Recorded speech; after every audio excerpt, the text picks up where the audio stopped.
supaya warga-warga NU itu ada wadahnya, ada tempat menyalurkan aspirasinya, dibangunlah namanya Partai Kebangkitan Bangsa.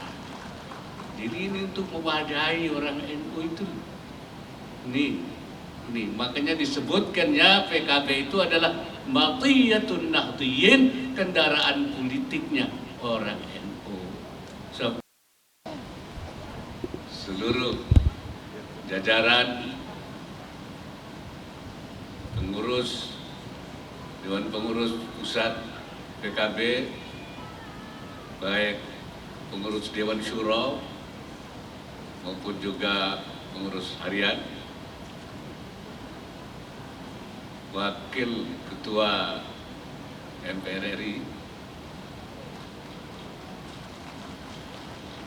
Pak Rusdi, Wakil Menteri Perindustrian, masih ikhfa itu belum dikeluarin, ya belum izhar. Kalau bacaan Qurannya itu masih di ikhfa, ya. Tapi ada juga yang sudah tidak lagi berpegang. Kenapa? Saya melihat banyak kiai-kiaian yang sudah mulai kehilang kesadaran politiknya. Mulai kesadaran politiknya hilang, bahwa politik gak penting. Kiai itu yang penting ngaji, yang penting dakwah, yang penting itu baca doa, yang penting itu jumpa jampe, yang penting itu sembur menyembur. Politik tidak penting. Padahal politik, semua hal itu ditetapkan melalui keputusan politik. Undang-undang, keputusan politik, kebijakan, keputusan politik, ya, aturan-aturan, keputusan politik, calon presiden, wakil presiden, keputusan politik. Ya. Rakyat itu tidak menentukan, cuma memilih yang sudah ditentukan melalui keputusan politik. Karena itu, maka kiai dan kiaiat sudah tidak lagi memberikan warna politik, ya. Warna keagamaannya sudah hilang. Ini yang dulu oleh Hadratus Syekh Hashim Asy'ari dikatakan, beliau mengatakan laqad dha'ufat ar-ruhud diniyatu fil alami siyasi al-indonesi bal kadat tamutu fi hadhil ayyamil akhirah. Laqad itu lemah, telah lemah jiwa keagamaan, ar-ruhud diniyah, ya, fil alami siyasi al-indonesi, di dalam dunia perpolitikan Indonesia. Bal kadat tamutu fi hadhil ayyamil akhirah, bahkan akhir-akhir ini hampir mati. Itulah sebabnya dulu PKB didirikan, ya, untuk apa? Untuk memberikan warna supaya perpolitikan Indonesia di dalamnya ada ruhud diniyah, ada jiwa keagamaan. Dan juga untuk waktu itu kaum Nahdliyin itu waktu itu ada di mana-mana, tidak kemana-mana, ada di mana-mana, sehingga itu tidak jelas, tidak ada wadahnya, ya. Saya nyebutnya waktu itu NU itu kayak penyu. Tahu penyu itu? Penyu itu telurnya halal, penyunya haram. Artinya apa? Umat NU itu diambili oleh segala macam partai, tapi pemimpinnya haram, tidak diambil, dimarginalisasi. Oleh karena itulah, supaya warga-warga NU itu ada wadahnya, ada tempat menyalurkan aspirasinya, dibangunlah namanya Partai Kebangkitan Bangsa. Jadi ini untuk mewadahi orang NU itu. Nih, makanya disebutkan ya PKB itu adalah matiyatun nahdiyin, kendaraan politiknya orang NU. Sebab kalau dia ikut ke partai lain, itu dia ikut kendaraannya orang lain, ya kan? Makanya disediakanlah ini. Nah sekarang masih banyak yang berkeliaran di mana-mana. Nah kita bagi dulu lagi, seperti tahun 98, kita kembalikan semangat 98. Jadi supaya mereka balik lagi. Di sini tempat kalian, ya, untuk kita berkiprah dalam memberikan kontribusi terhadap kehidupan bangsa. Dan kiai juga sekarang ini saya amati sudah terpecah-pecah. Kalau bahasa Al-Qur'annya itu sudah tafarruq wal ikhtilaf. Tafarruq itu bisa-bisa dan berselisih-selisih. Tidak ada satu visi, tidak ada satu pendapat. Nah, menggambarkan ikhtilaf itu, Syekh Nawawi Al-Bantari mengatakan bi ansar kullu wahidin minhum ra'isan fi baladi. Masing-masing jadi pemimpin di negara masing-masing. Kemudian mereka berselisih. Bi ansar kullu wahidin minhum yadda'i alal haq wa ikhwanahu alal batil. Mereka mengaku bahwa dirinya yang benar, yang lain batil. Jadi ini kiai-kiai ini sudah masing-masing sendiri-sendiri dan mengaku paling benar dan tidak ada koordinasi, atau bahasa sekarangnya itu tidak ada konektivitas antara satu kiai dengan yang kiai yang lain. Sekarang, oleh karena itu kita sekarang membangun kembali konektivitas kiai ini. Ya. Kata Imam Fakhrul Razi, "Lau ansafta alimta anna aktsara ulama'i hadzal zaman mausufuna bihadis sifat." Kalau kalian perhatikan ulama kita sekarang itu seperti itu. Ra'isan fi baladin, masing-masing sendiri. Saya bilang itu zamannya Imam Fakhrul Razi, tapi zaman sekarang lebih jelek dari itu. Bukan ra'isan fi baladin, bukan jadi kepala atau pemimpin di satu negara, tapi bahkan di provinsi-provinsi, bahkan juga di kabupaten-kabupaten, bahkan ra'isan fi qaryatin, bahkan di kampung-kampung. Bahkan ra'isan fi ma'hadin, rais di masing-masing pondok sendiri-sendiri saja, tidak ada komunikasi. Bahkan banyak pondok sekarang raisnya beberapa, artinya tidak satu pemimpin dalam pondok ini. Ini bahaya ini kalau kita biarkan. Karena itu kita bangun kembali konektivitas ulama, kiai-kiai, dan kita bersama-sama, saya ajak kembali kumpul lagi di dalam Partai Kebangkitan Bangsa. Ini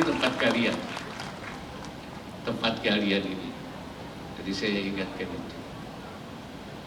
Dan saya senang sekali tadi pidatonya Ketua Umum, masih banyak orang-orang kita yang masih punya sikap. Kalau bahasanya sekarang birokrasi itu masih memiliki sikap resilient. Ya, resilient itu apa? Tangguh, tahan. Nah, ini penting. Yaitu resilient itu penting. Kenapa? Karena sudah banyak yang juga tidak lagi, bukan hanya orang biasa, kiai sudah nggak tangguh lagi. Oleh karena itu maka ketika dulu umat Islam menghadapi tantangan seperti itu, ya tantangan itu di dalam suratul Ahzab, menghadapi koalisi besar tentara, itu terjadi kegaduhan, kebingungan, kebimbangan, tidak resilient, tidak tangguh.